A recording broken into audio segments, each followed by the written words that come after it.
আসসালামু আলাইকুম বন্ধুরা, welcome back to my channel. সবাই কেমন আছেন? আলহামদুলিল্লাহ আমি ভালোই আছি।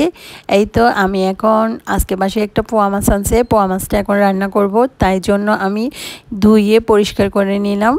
এখন রান্না করার জন্য পেঁয়াজটা ভালো করে কষিয়ে নিলাম। যখন পেঁয়াজটা একটু ভাজা ভাজা হয়ে যাবে ওইখানে আমি মশলা অ্যাড করব। হলুদের গুঁড়া 1 চামচ দিলাম, 2 চামচ মরিচের গুঁড়া দিলাম, একটু নেড়ে ছেড়ে নিব। তারপর ওইখানে আমি লবণ অ্যাড করব, পরিমাণ মতো লবণ অ্যাড করব। লবণ অ্যাড করার পর আমি ভুলে গেছিলাম একটু করে ওইখানে মশলা অ্যাড করব। মশলা দেওয়ার পর ভালো করে আমি নেড়ে ছেড়ে নিব। নেড়ে ছেড়ে নেওয়ার পর কিছুক্ষণ মশলাটা কষিয়ে নিব। মশলাটা যখন আমার কষানো হয়ে যাবে তারপর আমি ওইখানে ওই কুটে রাখা পোয়া মাছগুলো ওইখানে অ্যাড করব।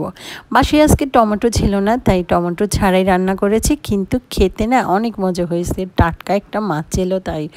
তারপরে টমেটো দিলে কিন্তু আরও বেশ মজাই হতো। তারপরেই তো মাছগুলো দেওয়ার পর একটু মাছটা কষিয়ে নিব। মাছটা কষানো যখন শেষ হবে ওইখানে আমি 1 কাপ পানি অ্যাড করব। পানি অ্যাড করার পর মাছটা আমার রান্না করব।